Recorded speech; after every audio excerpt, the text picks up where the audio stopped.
Right. Today, of course, we do. Why else would we be here?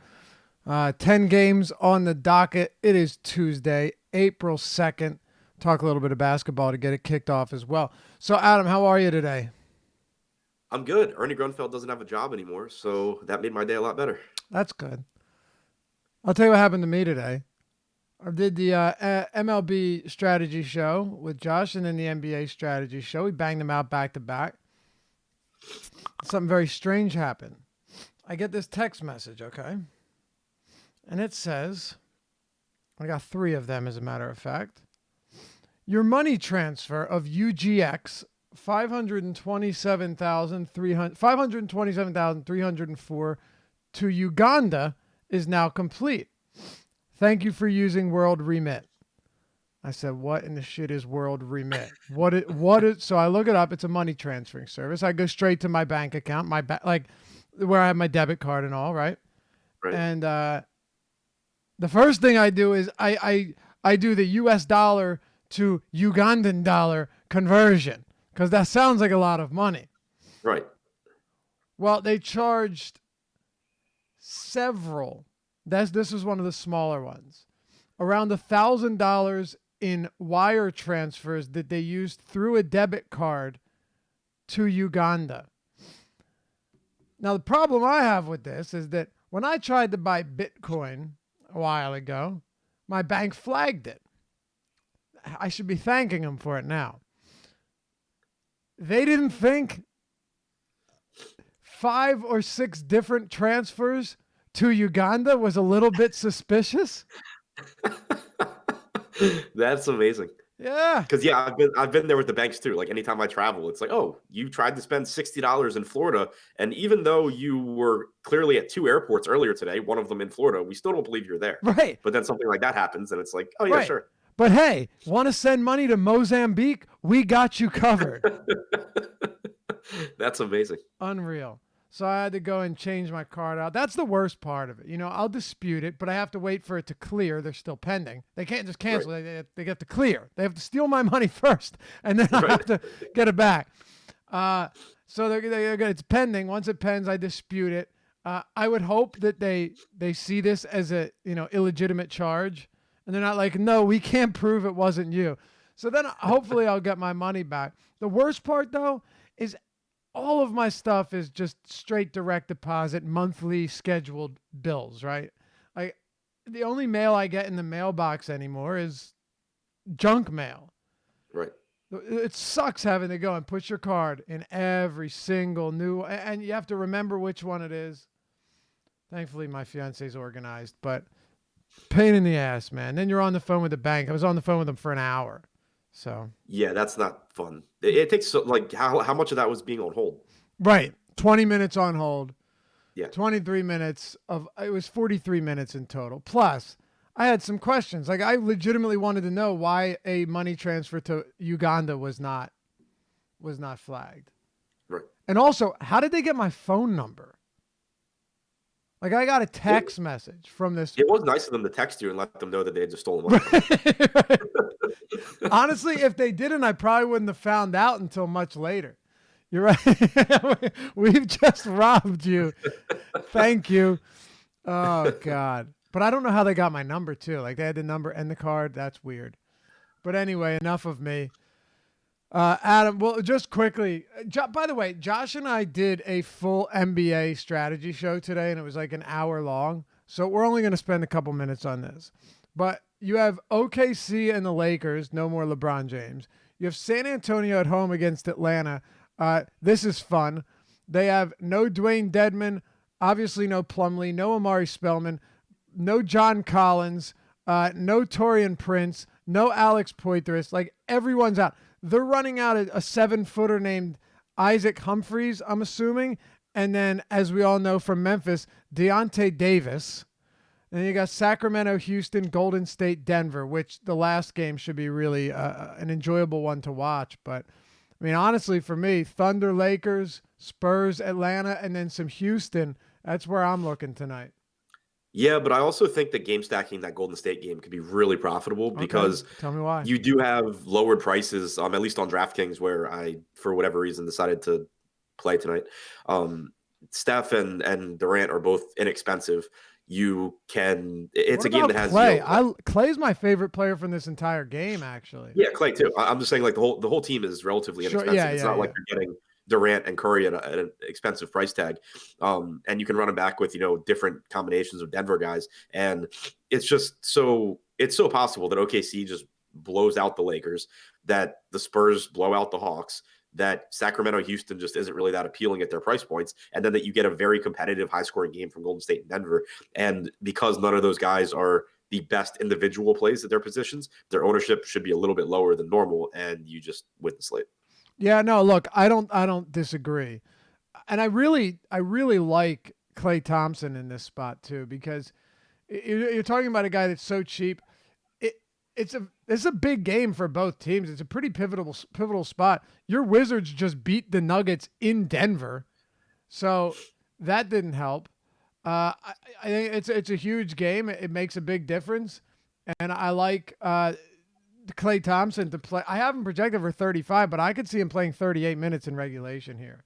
Yeah, like this is the one game on the slate that I would peg. We've talked about it before when like Boston plays Philly and stuff like that, that I would peg that you could see these starters playing 38, 39 minutes. Yeah, for sure. Man, Thompson's just been, or Durant's just been lately, Yeah. but whatever. Anyway, just quick thoughts on the rest of these games. OKC, Westbrook, Paul George, and then I guess I'll ask you: do you like Westbrook or Harden better? Harden coming off a monster 50-point triple double against Sacramento. This is a home and home series.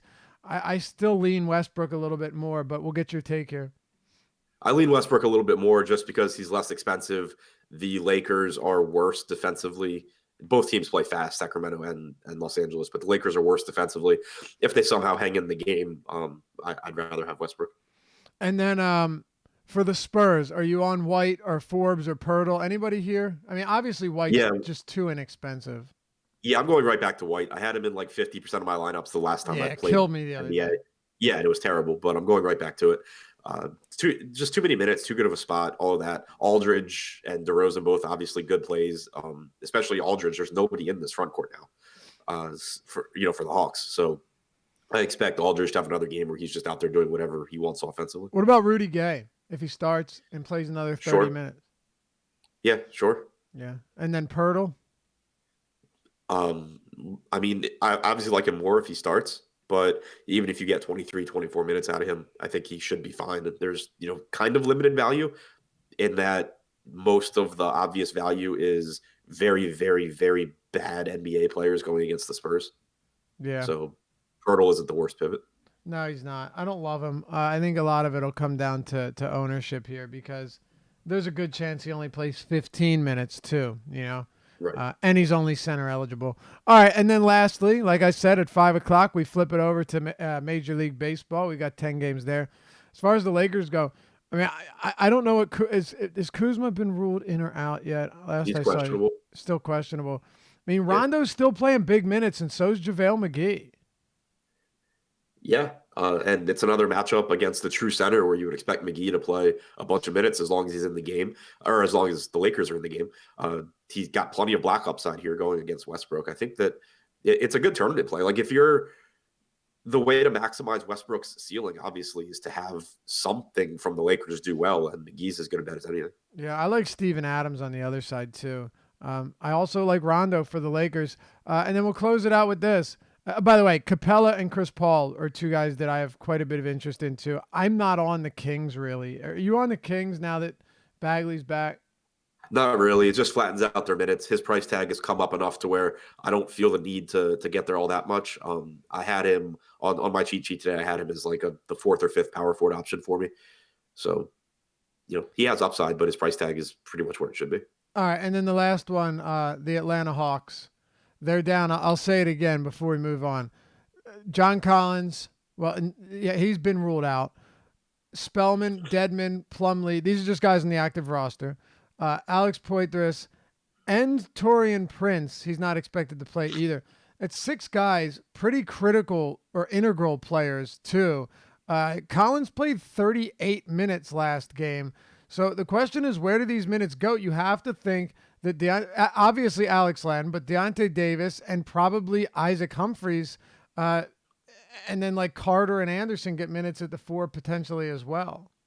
Right. There's obviously a lot of minutes to eat up there. I assume Alex Len is probably the highest owned guy on the slate or one of, and I don't think that's bad or anything, but I would at least caution that it's not like the Hawks are playing for anything. They have no reason to, force Alex Len into huge minutes. It's, always kind of a roller coaster. I don't think that in tournaments, pivoting some of that exposure to like a Devontae Davis or something like that is a bad idea. All right. You want to talk some baseball? You're muted, but I'll Yeah, assume that was a yes. I was nodding. I couldn't really talk. All right. Adam gets wicked allergies to start the spring. Yeah. When it flips over to spring and when it flips over to like winter, it's miserable. When was the first day of spring? I don't March know, like March a week ago. 20th.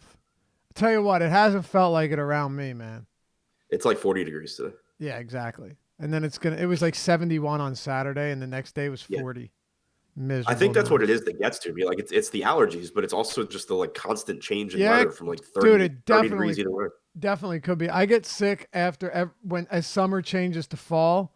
Like, or I Right. guess, yeah, around like the October, November when it starts to get like actually cold is the only time each year that I get sick. Yep. That's probably the last time that I was doing shows like this. Yep. Yeah, right. All right. Let's do it, man. We will make sure to hit you with any weather in these games as well that we think is notable. Philly on the road against the Washington Nationals. They went 3-0 in that opening series against the Braves. A lot of offensive firepower.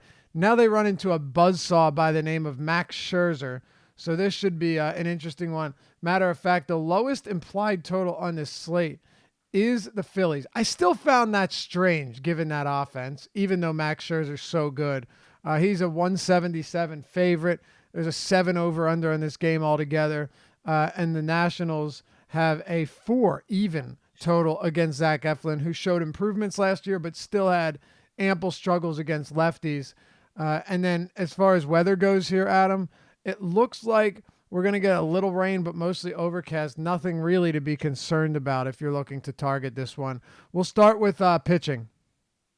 Yeah, so I mean the weather was the big concern for me early in the day, so it's good to see that, as of right now, it looks pretty good. For Scherzer, there's not a whole lot to say. He's obviously one of the best pitchers in baseball. He's one of the highest upside pitchers. The only thing really working against him is just that, as we see at the beginning of baseball seasons, you get all the aces pitching on the same day for their first few starts.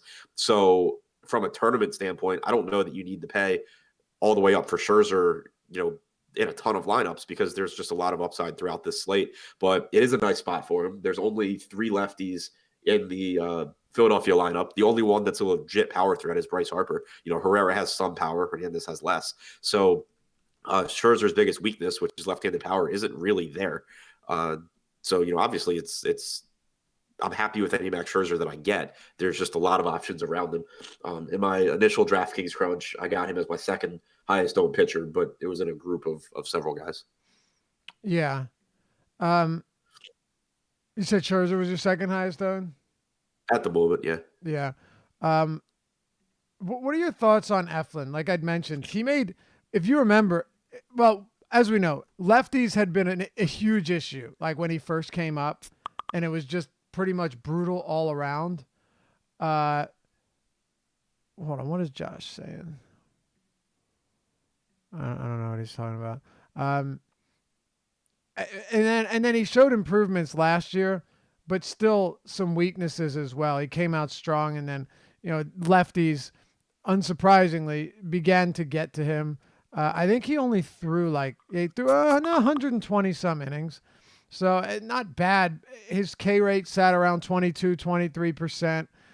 This is and again, righties he did fare significantly better against with a, 287 WOBA. Again, not bad. 355 to lefties, though. When you look at the Washington Nationals lineup that they're running today, Adam, and then I'll turn it over to you. You got Eaton and Soto as your 1 and 3. Matt Adams in the 5 hole. And then the rest are righties, including Max Scherzer. So 3 lefties: Eaton, Soto, and Matt Adams. Yeah, so I actually wrote up Eflin in the deep dive today because, and obviously this isn't really a consideration on FanDuel where you have to roster the one pitcher, but he's 6,300 on DraftKings, and with the departures of Murphy and Bryce Harper, Washington's kind of flipped from a left-handed heavy team to a right-handed heavy team. Obviously, Juan Soto is a great play here. He's in a really, he's a very good hitter. Matt Adams has plenty of power, but last season, a 276 expected WOBA for Eflin against righties, 22% strikeout percentage. He had a 27.4% soft contact percentage and only allowed 27.4% hard contact. So I don't think it's the highest upside spot necessarily because there's not a ton of strikeouts here, and he's not the highest strikeout guy. But when you compare him to guys in that price range for your SP2, you're talking about Jason Vargas, you're talking about Marco Gonzalez against the Angels. These guys aren't the highest strikeout guys either.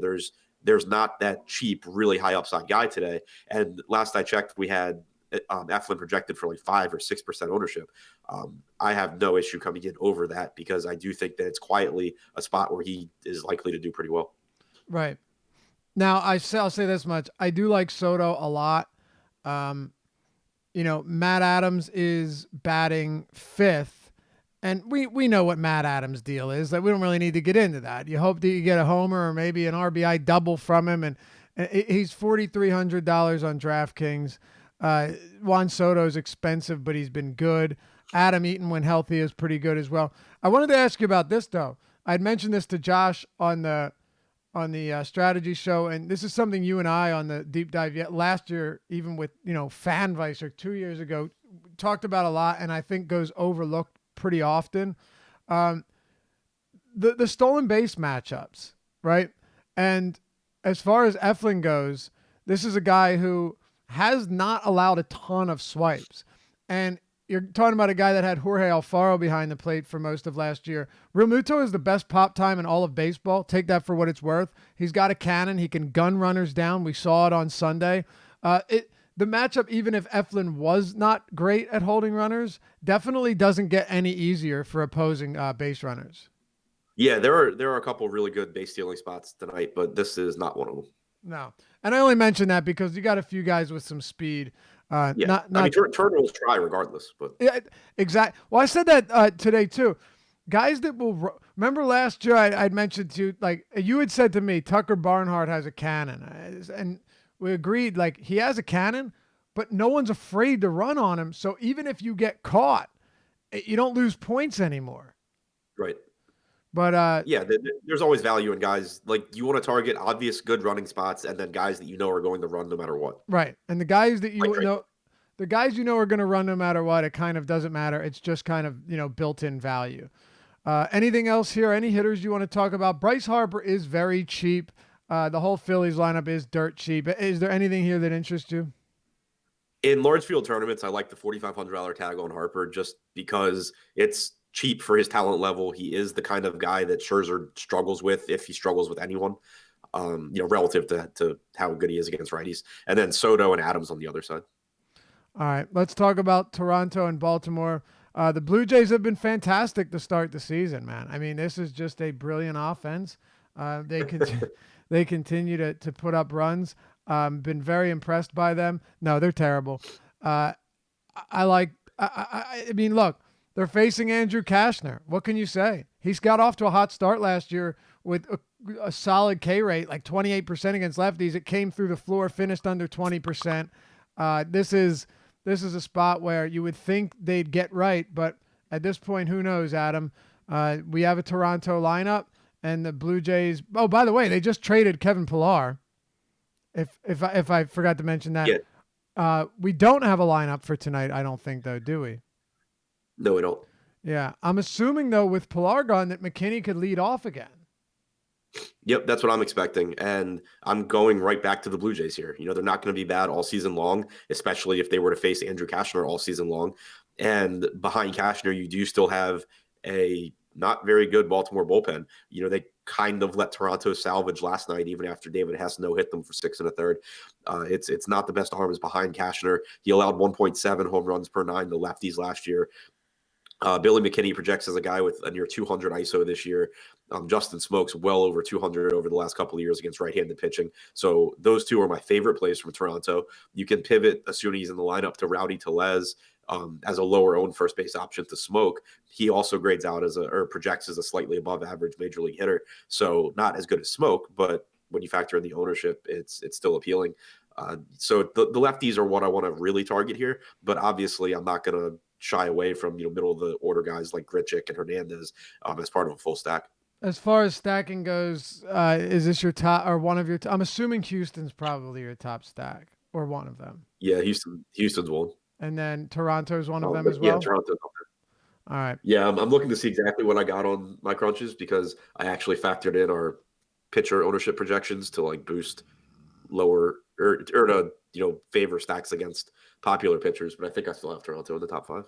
Let's talk about pitching for a moment here. Marcus Stroman finally looked good. I mean, I think he's healthy, and it showed last time out, Adam. He was sharp, no issues with velocity or anything, which is pretty encouraging. He is, his price isn't necessarily cheap though. He's 8,300, and we do have a decent amount of options that we can look to on today's slate at almost every tier. What are your thoughts on Stroman here, making his second start? He had a great first start, a really impressive first start this year. He's one of the pitchers that I'm most interested in watching tonight, or even if I don't watch it, and seeing his numbers, afterwards, because he's always been a good pitcher in terms of preventing runs and in terms of not allowing guys to get hits, but he's always prioritized ground balls over strikeouts. If you go back the last 3 seasons, he's had an xFIP below 4 every year. He's also had a strikeout percentage below 20%. But in his first start of the year against Detroit, he really cut back on his sinker usage to both sides of the plate. He bumped up his slider usage. There's a good chance that it's just one game and it doesn't matter. But if Stroman's game plan were to strike out more hitters and get less batted balls, which I think most people in baseball realize is a good idea now, that's exactly how he would go about doing it. So I want to see if he continues doing that. It is a favorable matchup against Baltimore. They're still not a good offense. They do have more lefties than I would like against Stroman, but we have Stroman projected for like 6% ownership. And I think that at worst, you're getting a good pitcher who is a little bit overpriced for a limited ceiling, and that's if he hasn't made any changes. But at best, you're getting a low-owned guy who could have a breakthrough season in terms of strikeouts. Yeah, he's always had the potential, but think of this. Even last year, remember we kind of kept going back to the well. It always was that one problem inning. It wasn't he wouldn't go through and every inning just look terrible. He'd get into trouble. He'd give up like a 3-run shot, and then he'd go 5 scoreless. But there's something wasn't right. I think we're going to see a much more fine-tuned Stroman this season. The question really was just, is 8,300 too much? Right, and that's where so like if he pitches, if he throws his pitches at the same frequency he threw them in that first start, it's not too much. He'll be more expensive than 8,300 for most of the season. If he's the same pitcher that he has been for his whole career, then yeah, I wouldn't want to pay 8,300. The reason that I'm putting any weight at all into that one start is that there's never been a question of his stuff. It's never been like Stroman can't strike guys out. It's Stroman just pitches to contact. And that's something that very quickly can change. And so that's why I'm kind of interested in going there at low ownership. All right.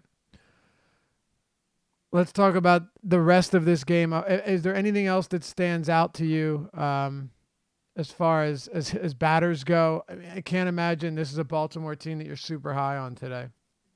No, really just Toronto bats prioritizing the lefties. All right. Let's get to Tampa Bay and Colorado, Adam. We've got Blake Snell on the bump. First go-around for Blake Snell wasn't exactly as planned for the reigning AL Cy Young winner. Actually, it was an unmitigated disaster, but we move forward. Now, as far as velocity goes, he was fine. He was sitting, 95, 96, no concerns there. Pitch mix, everything. Like there was nothing that popped out to me as significant. Now, you wrote the deeper dive today, so I know you looked into this, and I haven't looked into it yet. Anything about pitch movement that concerned you, or is this just a blip on the radar and we expect him to get back to where he was? No, everything looked fine to me. The velocity was down slightly, but I mean, like within a mile per hour, it's not something I'm concerned about. Yeah, 96 to 95 and a half is not exactly concerning on your first start of the season. Yeah, exactly. He was facing the Astros. So my first inclination is to just write it off because it was the Astros. I don't think anybody expects Snell to be as good as he was last year. He had an 88% left on base percentage. That's not happening. But there's a huge difference between his like 1.8 ERA last year and being a pitcher that isn't like the best pitcher on the slate at 9,500 on DraftKings and a top option at 10K on FanDuel. So he's my number one guy on DraftKings. It's a perfectly fine matchup against Colorado outside of Coors. Very favorable pitcher's park, just a really appealing price tag when you talk about the upside that Snell brings for $1,000 less than Sale, for $2,000 less than Verlander and Scherzer.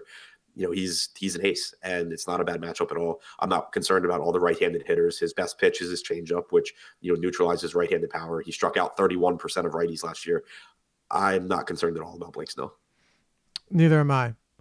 I'm also not concerned about a Colorado Rockies lineup that outside of Coors has really struggled, and I don't think it's a surprise. Look, you have Charlie Blackmon, Garrett Hampson, Nolan Arenado, Trevor Story, David Dahl, Ian Desmond, Reynolds, Iannetta, and Pat Valaika. I mean, the bottom of that lineup is far from concerning.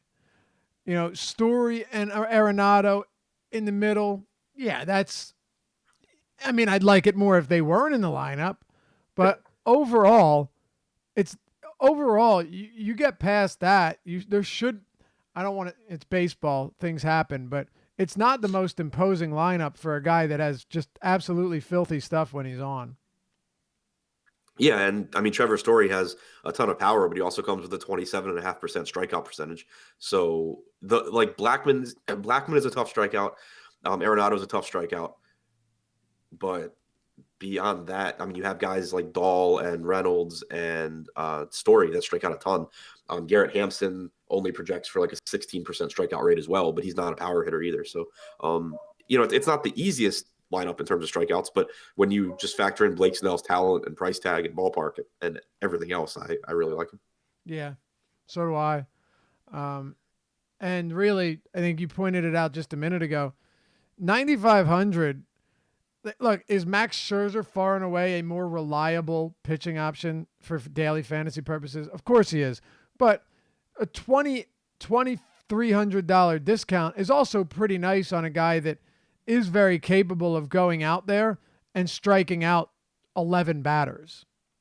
Yeah, no question. Like, I think that the upside is pretty close to the same. Like, they both can go out there and give you a complete game shutout with 10 strikeouts.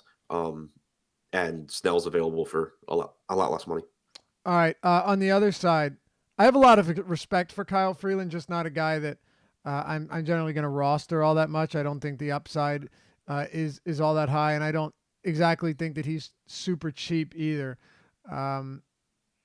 What do you make of Freeland and the Tampa Bay Rays? We can start with Freeland here and then make our way over to the bats for the Rays. No, I mean, that's where I'm at with Freeland as well.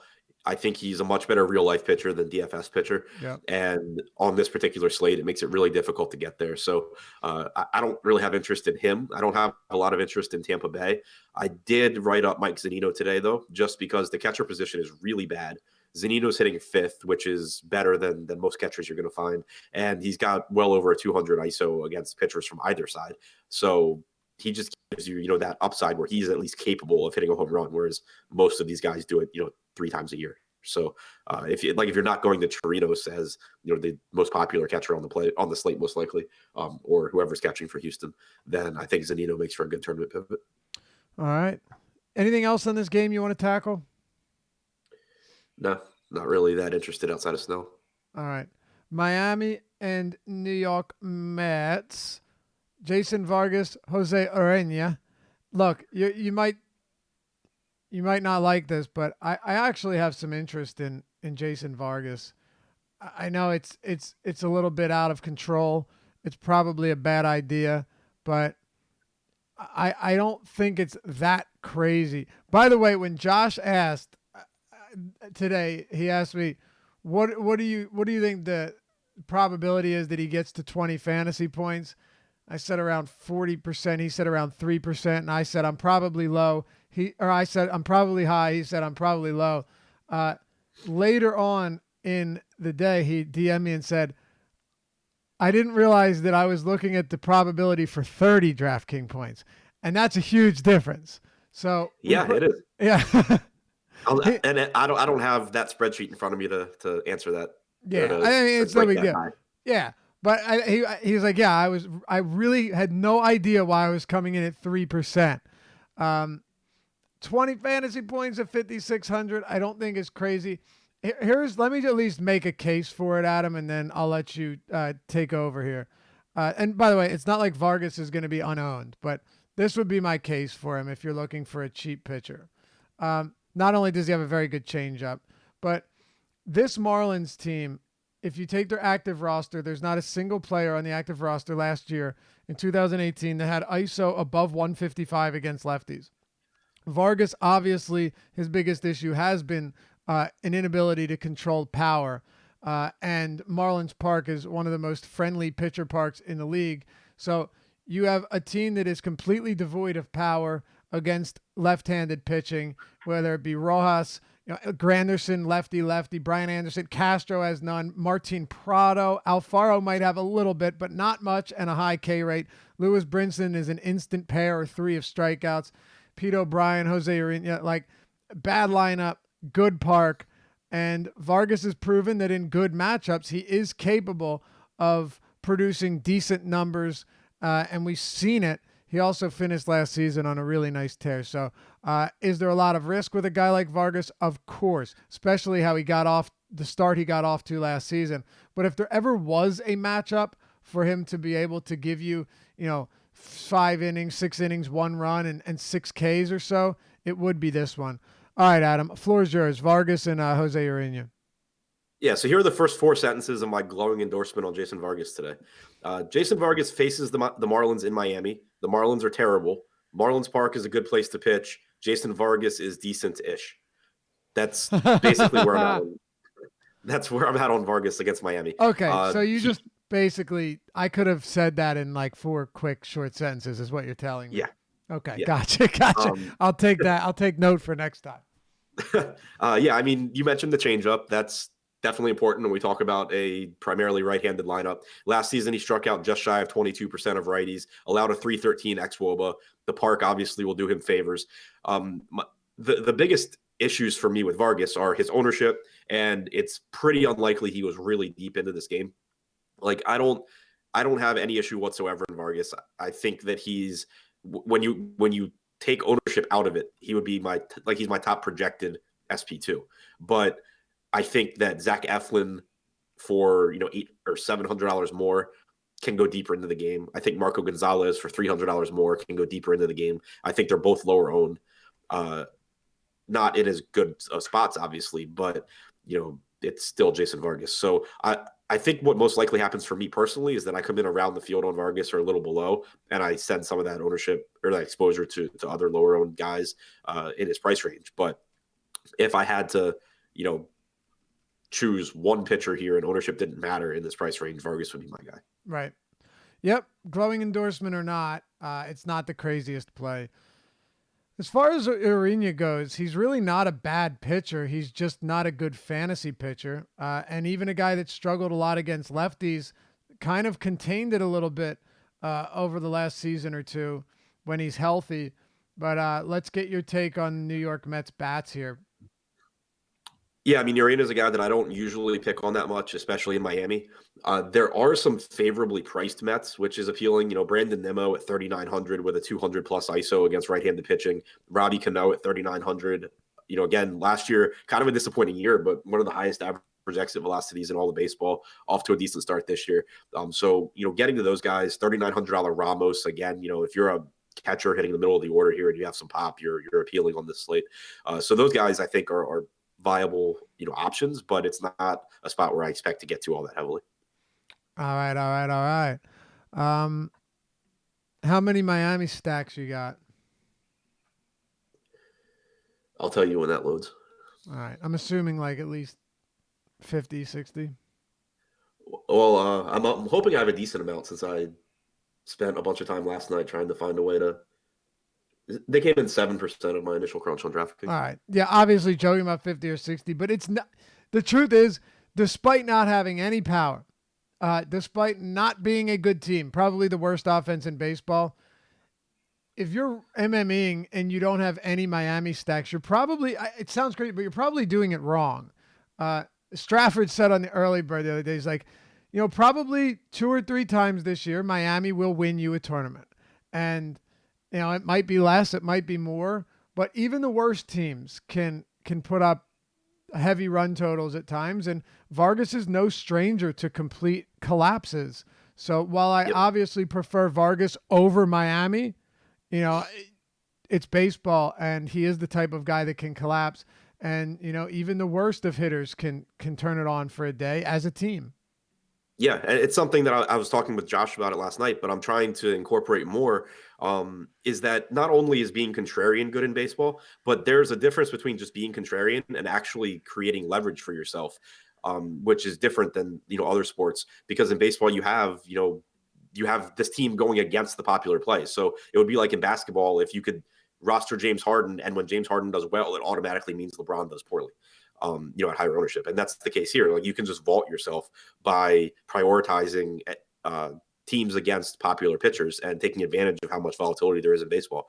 So when I factor that in, I get Miami as like my 10th owned stack on DraftKings. Whereas if I just ran pure projections, they'd probably barely be there. All right. Let's talk about Texas and Houston. Astros have the highest run total on this slate. It actually crept up to 5.5 against our boy Shelby Miller. And the Houston Texans on the Houston Astros and the Texas Rangers on the other side of this one, going up against Justin Verlander, have a pedestrian 3.7 run total. As far as favorites go, he's the heaviest favorite on the slate at 213 on the money line. I guess we'll start with Verlander first. Where are you at on JV tonight? It's a lot's going to come down to projected ownership, and I don't have ours in front of us, but I don't feel very strongly between Verlander or Scherzer. So if everyone wants Scherzer, I'll take Verlander. If everyone wants Verlander, I'll take Scherzer. If they're the same, then I would, I guess, give Scherzer a slight edge. But it's not a bad spot at all, despite all the lefties for Verlander. We've mentioned already several times this season that hitting conditions in Texas this time of year are not as favorable as they are later in the season, when it really becomes one of the best places to hit. And, Verlander's coming off really his best season ever.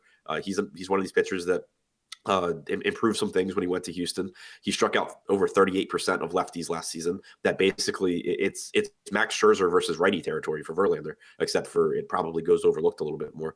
So I think that there's monster upside. If you look at the Texas lineup, you have everyone in this lineup with the exception of Elvis Andrus, Nomar Mazara, and Asdrubal Cabrera strikes out over 22% of the time against right-handed pitching.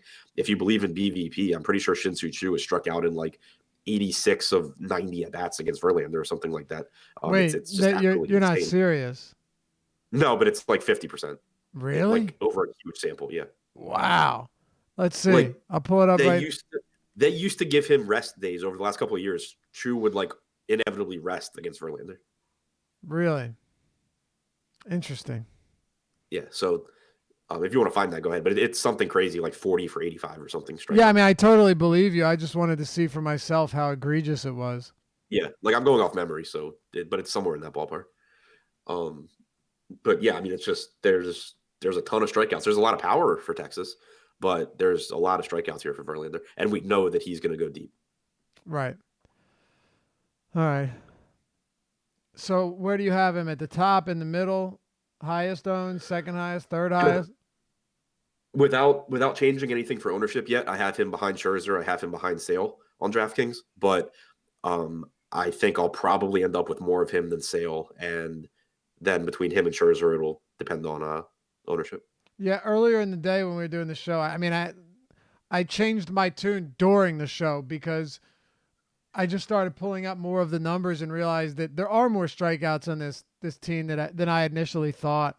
I guess, there are a few guys that don't strike out much, like Elvis Andrus really never does. Kind of Felipe's not in the lineup. Mathis being in the lineup makes a massive difference. Yep. Odor's like a 25% K guy. Gallo's a 30% strikeout guy. There are some dangerous bats, but also a load of strikeouts. And I think Mathis over kind of Felipe is a pretty big deal. So I'm with you here. I absolutely like it. And look, the Astros and the Blue Jays have not really served us well from a stacking standpoint early on. But I mean, how do you get away from this Houston team against Shelby Miller? I mean, they look throughout this lineup. Look at Shelby Miller.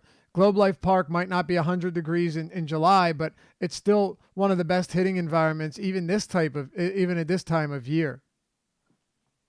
Yeah, I mean, it's like I have this gut feeling that Shelby Miller is going to just really, really frustrate a lot of people tonight.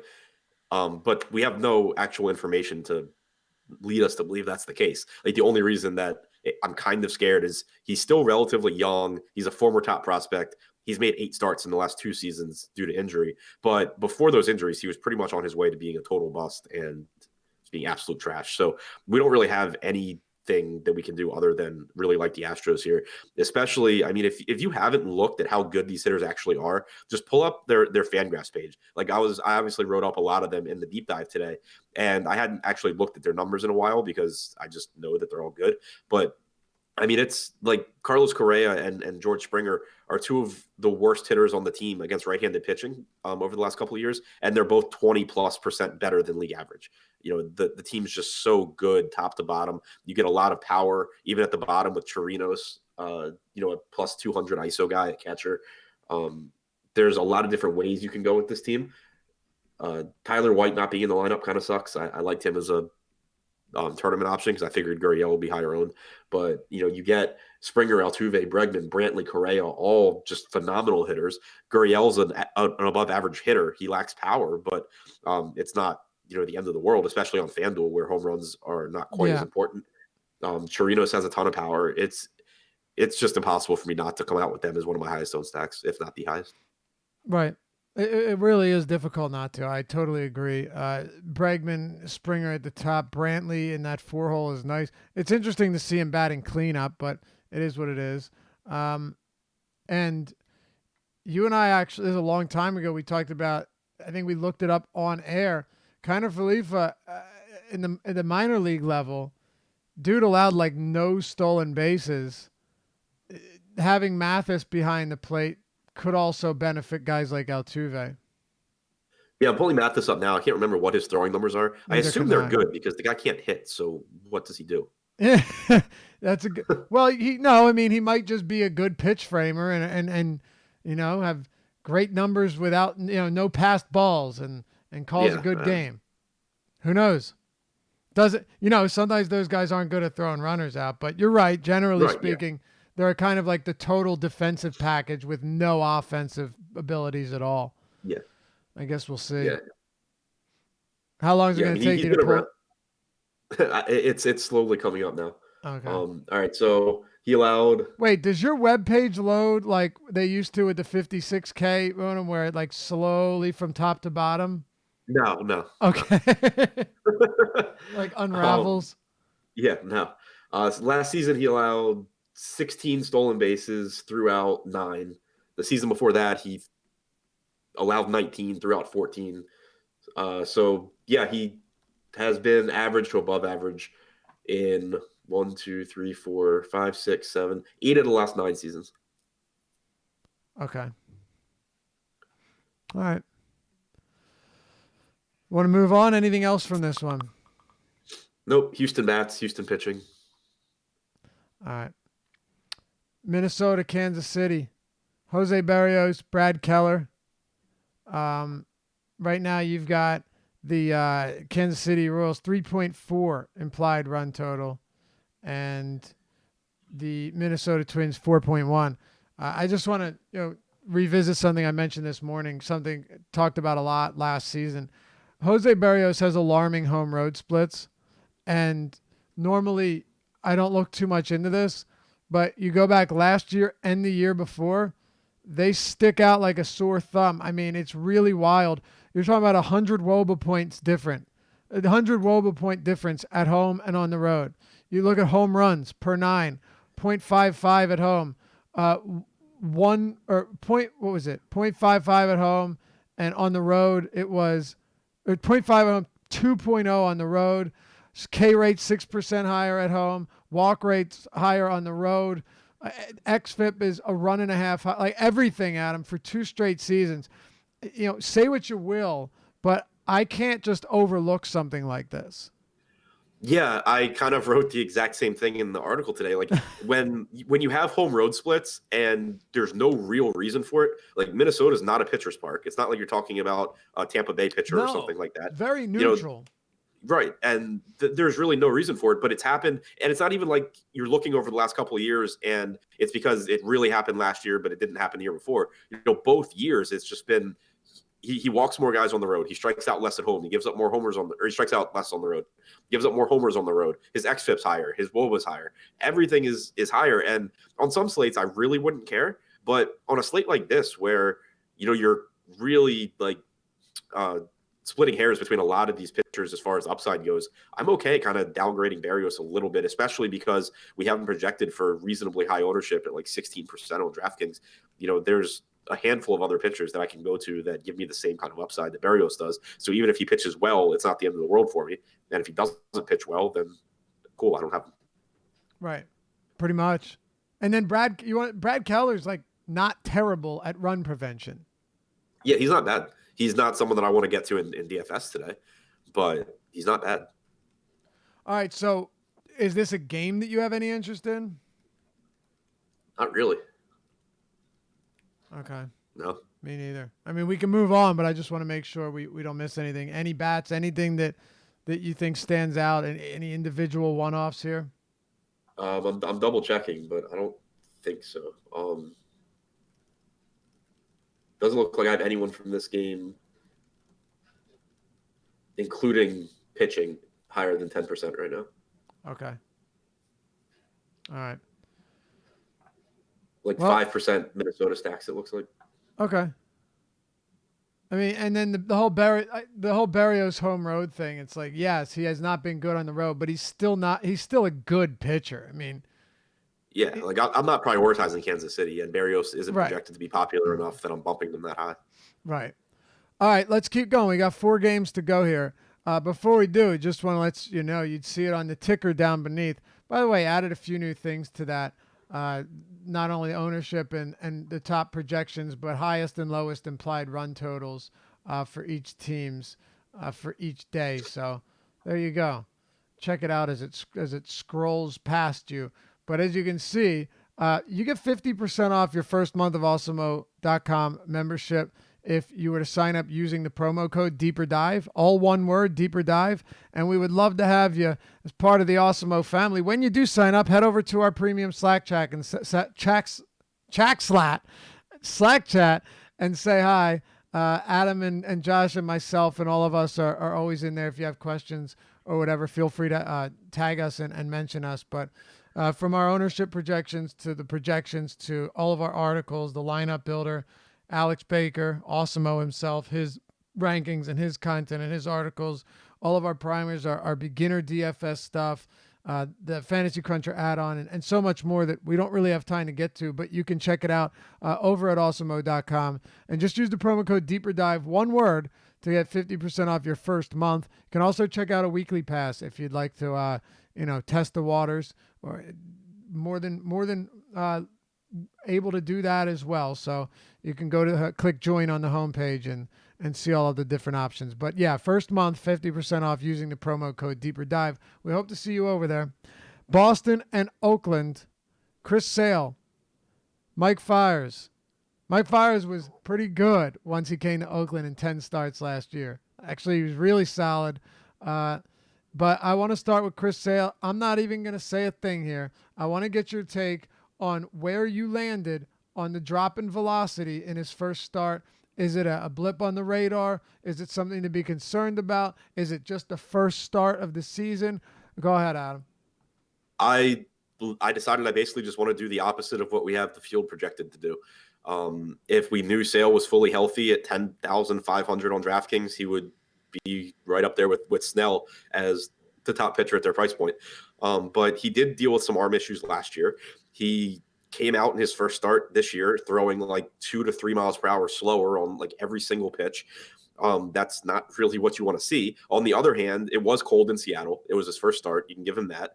His spring numbers as far as results were good. No idea what his velocity looked like in the spring.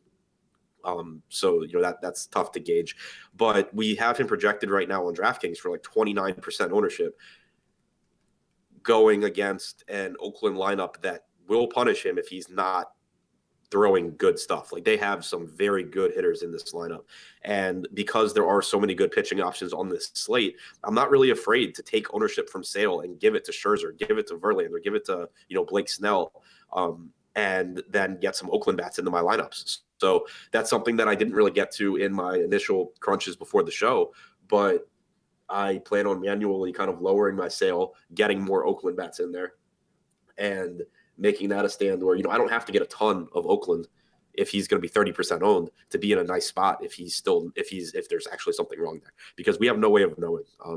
He's probably fine, but there are a lot of other ways to go. If we had him projected for 10 to 15% ownership, I'd probably like to come in around 30%, just because you're getting Chris Sale at low ownership as the third most expensive pitcher on a slate, and that probably won't happen again this year. But I just think that most of the edge, because there's so much uncertainty here, is in just doing the opposite of the field. All right. And right now, Chris Sale projected at 29% ownership on DraftKings, 16% on FanDuel, Adam. As far as pitchers go on FanDuel, Chris Sale is projected to have the third highest ownership between Scherzer and Snell. Not a big difference there, 21, 19, and 16. And then on DraftKings, it is Snell at 34% and Chris Sale at 29%. What's Verlander's ownership on FanDuel? Verlander on FanDuel is 11%. Now you come in weighing in at fourth right now, behind Scherzer, Snell, and Sale. And he's like a little more expensive, but not anything crazy, right? Right. So, yeah, you have Verlander on DraftKings, 11.5, 13%. Sixth highest projected ownership. Believe it or not, Berrios is above him. And only I'd be fine just flipping that. Yeah. Oh, yeah. Only by a few percent. And then Verlander, 11.3 on FanDuel, is 11% and fourth highest. He is $500 more than Sale, $1,300 more expensive than Snell, and $400 less than Max Scherzer. Yeah, so if you to me on FanDuel, where you roster the one pitcher, that's a spot where you can probably get a leg up on the field, because he's not much less likely to be the highest scorer on the slate than anyone else. Right. And he's not significantly more expensive. He's cheaper than Scherzer, like you said. So I think that getting more Verlander and then, kind of just having inverse ownership to our projections on FanDuel probably makes sense. Yeah, I get it for sure. And then Boston bats against Mike Fiers. Yeah. Hey, by the way, got blanked against Aaron Brooks and company. How about that? He was like the second highest scoring pitcher on the slate last night behind David Hess. Crazy. Oh God, it's wild. But yeah, but I'm going back there. Yeah, I mean they do the third highest projected total, 4.6. Let me ask you, what type of respect do you have for this Oakland bullpen? I mean, they should be good. They should be really good. They should be really good. Yeah. Yeah. Yeah. But I also have a ton of respect for Boston, and I don't think they'll have the kind of ownership that an offense as good as Boston from top to bottom. Well, the only reason I asked you is because I'm wondering if that's why we're seeing some lower implied run totals against Oakland for Boston. Maybe just because the bullpen is very good, so it limits them a little bit, but maybe not. Yeah, also a marked downgrade for them in terms of power outside, but also yeah. I mean, also just all the foul territory makes it tougher to hit as well. Yeah, no question. I mean, the park's the first thing, but all right, top Boston bats here against Fiers. Betts, JD, Bogarts from a position standpoint. Obviously, I assume Bregman and Correa get most of the shortstop ownership, but Bogarts gives you plenty of upside as a pivot. ISO last season jumped 100 points from 2017, but he had a wrist injury for most of 2017. So I mentioned in the article today that Steamer projects him for a 178 ISO coming off his 234 last year. If I had to bet, I would take closer to 200, like between 200 and 234, not between 177 and 200. I think that he actually legitimately has, pretty big time power, and he'll be a lot lower owned than the Houston guys. All right. You want to keep it going? 3 to go. Sorry, I keep getting you at some bad times here. Yeah. You good to move on? Yeah, good to go. All right. Dodgers, San Francisco, Hyunjin Ryu. And on the other side of this one, we've got Madison Bumgarner. Look, if I knew that Ryu could throw, I mentioned it this morning, 100 pitches, I swear I would. He might be my highest owned pitcher. Like I'm not even kidding. I just love this spot. And I really think he is a very good pitcher. There's just a lot that I like about this guy. We don't have a lineup yet for San Francisco, but you're talking about a dismal team against lefties. Now, as far as strikeouts go, there's some a little bit of concern there, but the biggest thing is Dave Roberts in the pitch count. There's no question that if you were to give Ryu a normal workload with no real leash, he'd have as much upside as, most pitchers in baseball. Yep. Kind of feel like you're just reciting my article from today. I swear I didn't read it, but I mean, we've done this long enough together. It's, No, I know. No, but that wasn't an insult. That wasn't an insult that I didn't read it. I was on the phone with TD Bank all day. No, it's fine, man. I don't read your stuff either. But no, I mean that's exactly where I'm at. Yeah, too. the bank had nothing to do with it. Go ahead, I'm kidding. We haven't projected for 7% ownership. I would like to be ahead of that because, I do think that it's a really good spot against San Francisco. I do think he's a good pitcher. We saw his strikeout stuff last year just kind of skyrocket from where it had been earlier in his career. And he did throw 82 pitches in 6 innings there. We do know that the closer you get to 100 pitches, you tend to become less effective. So it's not the end of the world that he probably goes like 85 pitches. It just does limit his ceiling a bit on a slate where you have a lot of ceiling at, a lot of different spots. So I'm with you. He would be one of my highest owned guys if he didn't pitch for Dave Roberts and if he didn't have the extensive injury history that he has. But even as it is, I think that 7% is a little bit low. It is low. Man, we'll see. There's one I'll be keeping a close watch on because if Roberts lets him throw 90 or so, the thing is, I wouldn't be surprised if all year long, it's 85 to maybe 90 or so pitches all year long. Yeah, there's no reason for it not to be. The Dodgers, the bullpen, yeah. Right. They have a good bullpen. They have an excellent rotation. They're very unlikely to be in many positions this year where it's like we really need our starter to get stretched out here because the bullpen's overworked. There was no reason to think that he, at any point this year, is consistently going really deep into games. Right. I'll tell you this much. If he strikes out 10 in 5 innings, I won't be surprised even whatsoever. Yep. But, you need those premium innings. How many pitches did Urias, there we go again, throw last night? Could not tell you. Yeah, I can tell you in like 2 minutes. But I can pull it up right now. I just forget. I looked at it. I can't remember what it was. While I do, because I'm curious about Urias, what are your thoughts on the rest of this team? Madison Bumgarner on the bump for San Francisco. I mean, 2 good lefties here. By the way, Ryu's been a reverse splits guy pretty much his entire career. Do you have interest in guys like Pollock and Kike Hernandez? If you're a BVP guy, you do. Anything here? Yeah, I have interest in the Dodgers. They come at discounted prices, at least on DraftKings, where they at least somewhat factor in, the opposing pitcher. Bumgarner, I know he was really good in his first start of the season against the Padres, but nothing really looked different. He threw his slider a little bit more, but his velocity was still in line with last season. I still consider him a pitcher who's pretty quickly on the decline, especially when you get him outside of San Francisco, which we know basically pitching anywhere that is not San Francisco is a pretty big part downgrade right. For the pitcher. And now you're facing this Dodgers team that just has so much upside throughout their lineup, so many good hitters. Justin Turner is one of the best hitters in baseball that goes, I think underrated. He's 4,200 or 4,100 on DraftKings. I would guess that he's lower owned than guys on Houston. AJ Pollock at 4,200 is just too low for his ceiling. You mentioned BVP, And even aside from the fact that Kike Hernandez has ridiculous BVP against Bumgarner, he's projected for like a 214 ISO this season. And the biggest issue for him in the past has been that he's a huge pinch hit risk. That's not the case anymore. He hasn't been pinch hit for yet. He has started all but one game this year, including against right-handed pitchers. And David Freese is actually, so David Freese isn't even in the lineup today. Muncy's in the lineup. So if you were going to pinch hit for Hernandez, it would be with Max Muncy, but he's starting. So Right. David Freese isn't pinch hitting for Hernandez. There's no reason. So it would be really surprising if outside of like a double switch or something like that, if Hernandez got pinch hit for here. So he's one of my favorite second base plays. That's a good point. And, I think with a lot of the injuries last year, Hernandez proved himself as a guy that doesn't need to just be a platoon bat or someone, that faces lefties only. I do believe he truly proved himself.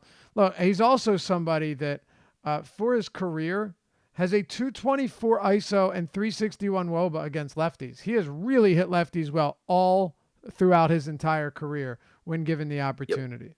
Yeah, now the big thing that stood out for me is because even if you don't want to get into the whole, do guys actually hit lefties better, sample size thing, Steamer hasn't projected for a 214 ISO overall. That's not assuming he just faces left-handed pitching. Right, or something overall. Like that. Yeah. Right. Yeah. So it's not a case where you expect like the power against lefties to drop off and like meet up with righties at some point. He just has power.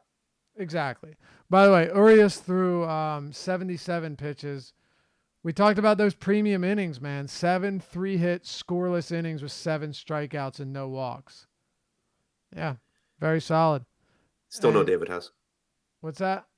That's still no David Hess. It is not, is it? But if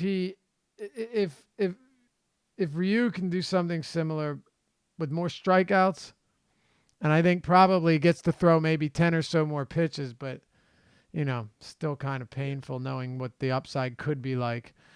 Let's talk about Seattle and LA. Trevor Cahill, Marco Gonzalez, the called strike king. Well, I'll let you jump into the pitching here, Adam. 2 guys that we've rostered quite a bit in the past, but today's slate might not be so much. Any interest in Cahill? Not so much in Cahill. I got him in a bunch of my initial crunches, but that's just something that I think I'm probably going to have to adjust because I don't understand why. He's not bad. Like 6,600 is fine, but it's not a good matchup against Seattle. I don't feel the need to have a bunch of him. So I will be cutting him back some. I'd rather have Marco Gonzalez if I have to go between the two of them. I think Gonzalez is a good pivot away from Jason Vargas because he should be lower owned, and he's very likely to go deeper into this game, assuming he pitches reasonably well. This is already his 3rd start of the season. He went over 90 pitches in his last start in a good pitcher's park here. And you're talking about an Angels lineup that, you have Mike Trout, obviously, but the 3 and 4 hitters are Andrelton Simmons and Pujols. Jonathan Lucroy is batting 5th. Kevin Smith is in the same lineup as Jonathan Lucroy. Yeah.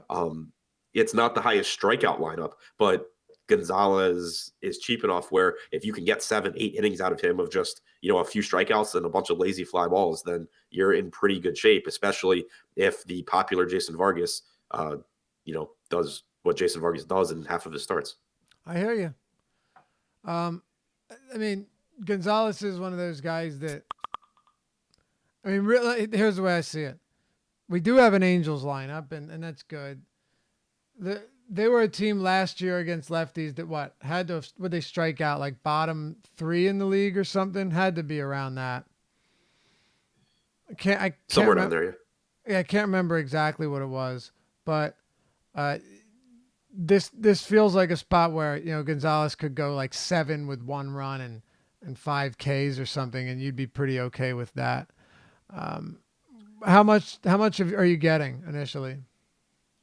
Initially, I had around right around the field, like 12 to 13%, but I think that I'll probably end up getting more than that once I account for ownership on pitchers. Okay, and yeah, the Angels active roster, it would have been 29th, 17.2% K rate against lefties last year, for whatever that's worth. Also, isolated slugging would have been bottom 7, and God, if you took Trout out of there, probably last in the league.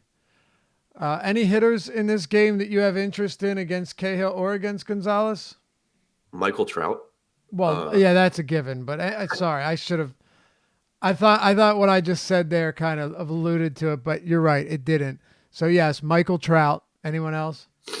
yeah, actually, so there are a couple good stolen base spots for Seattle.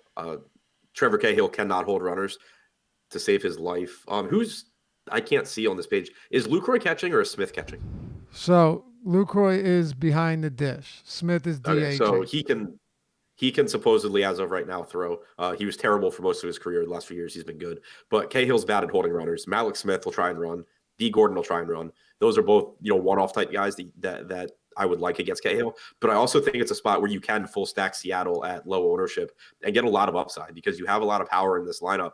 And Cahill's biggest issues are his inability to limit stolen bases and his control. When he's on, he's a good pitcher, but he's the kind of guy that very easily can just be off and be putting a lot of guys on base, and you have power in this Seattle lineup to take advantage of it. So I'm actually getting them as like a top 5 stack on DraftKings right now. All right, I can dig it. Uh, it would have been cooler if Smith was behind the plate, but Oh, yeah, I really wanted it to be Smith. yeah, I what can can't you? believe he's actually. Well, I can't. The thing was, like, which of them is ever going to be in a major league lineup as a designated hitter? It's crazy. It's absolutely ridiculous. But I mean, the truth is that Kevin Smith, when it comes to holding runners, dismal. I mean, absolutely awful. So I guess we'll have to wait another day. I'm just pulling it up because I'm curious because I can't remember what the actual number was. But God, it was so bad last year for Kevin Smith as far as Yeah, I remember pulling it up and just laughing at it on a show. yeah. We'll look it up some other time. We don't have time. It doesn't even matter. He's not catching. When he is catching, we'll be sure to talk about it. All right, let's close it out, Adam. Strom got rocked yesterday. San Diego and Arizona. You almost had the Merrill Kelly. It almost looked really nice until that. You messaged me about it the same time I messaged someone else about it, and then he just immediately gave up runs. Yeah, I apologize. I said I mushed him, but apparently you did as well, so I don't feel as bad. Yeah, he gave up 3 runs there and didn't have the Ks to pull through. But what are you going to do? You know what, though? You were right about one thing. He wasn't touching 97, but he touched 95 once or twice. He was sitting like 93 or so early in the game. His velocity started to trail downwards, though, and he was, 89, 90 once he got into those later innings, which then you saw him get hit a little bit more. But what are you going to do? Anyway, today we've got Zach Greinke and Eric Lauer on the mound. Let me ask you a question. Does it not? Maybe I thought Greinke would honestly be the highest owned pitcher on DraftKings. He's still projected to be very high, but at that price point, I actually thought he'd be the highest. I thought Snell would just because his price point really stands out, but I am so torn on what to do with Greinke. Yep. I'll probably end up just coming in around the field because he doesn't even throw 90 miles an hour anymore. I kept waiting for him to just be terrible last season. It never happened. He was good. And if anyone's going to be able to do that, it's him. Like, he's one of the most advanced pitchers in baseball as far as, just digging into stuff and figuring out ways to still be successful. He's crafty. It's Crafty is the word. Right. He's the kind of guy that he figures out how to still be successful, even though he doesn't throw 95 like he used to. So, I think he'll still be good. It just terrifies me rostering a guy like that at really high ownership. It does help that there's a ton of righties in the San Diego lineup. He struck out about 26% of righties last season. I think that he's a good play at his price tag.